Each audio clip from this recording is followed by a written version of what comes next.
ನೋಡಿ ನೋಡಿ ಈಗ ನಮ್ಮ ರಾಜ್ಯದಲ್ಲಿ ಮುಖ್ಯಮಂತ್ರಿಗಳಾಗಿ ಸಿದ್ದರಾಮಯ್ಯನವರು ಇದ್ದಾರೆ. ಅವರು ಮುಖ್ಯಮಂತ್ರಿಗಳಾಗಿ ಮುಂದುವರಿತಾರೆ. ಮುಖ್ಯಮಂತ್ರಿ ಪ್ರಶ್ನೆ ಉದ್ಭವ ಆಗಿಲ್ಲ ಈಗ.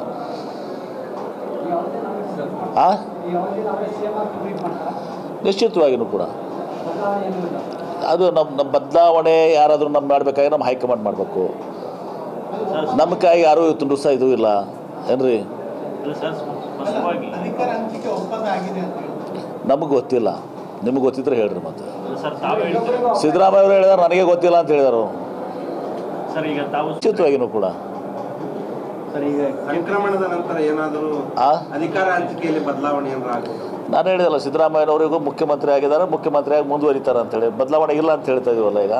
ಮುಂದಿನ ಅವಧಿಗೆ ಆಕಾಂಕ್ಷಿಗಳಂತ ಸಿಎಂ ಆ ಪ್ರಶ್ನೆಗೆ ಉದ್ಭವಿಸೋದಲ್ಲ. ಸಿಎಂ ಕುರ್ಚಿ ಖಾಲಿ ಇಲ್ಲ. ಒಂದು ವೇಳೆ ಅವಕಾಶ ಹೈಕಮಾಂಡ್ ಯಾರು ಹೈಕಮಾಂಡ್ ಅದು ಸಿಎಂ ಕುರ್ಚಿ ಖಾಲಿ ಇಲ್ಲ ಅಂತ ಹೇಳ್ತೀನಲ್ಲ. ಇದೇ ಅವಧಿಗೆ ಏನಾರ ಸಿಕ್ಕರೆ ಆಗ್ತೀರಾ? ಯಾರು ಆ ಪ್ರಶ್ನೆ ಉದ್ಭವಿಸೋದಲ್ಲ. ನಮಗೆ ಆಶೆಗಳಿದಾವೆ, ದುರಾಶೆಗಳಿಲ್ಲ. ದಯವಿಟ್ಟು ಅವರು ಏನು ಹೇಳಿದಾರೆ ಅಷ್ಟೇ. ನಾವು ನೋಡಿ ಒಂದು ಹೇಳ್ತೀವಿ, JDSನವರು BJP ಅವರು ಅನೇಕರು ನಮ್ಮ ಕೂಡ ಗುರುತಿಸ್ಕೊಂಡಿದ್ದಾರೆ.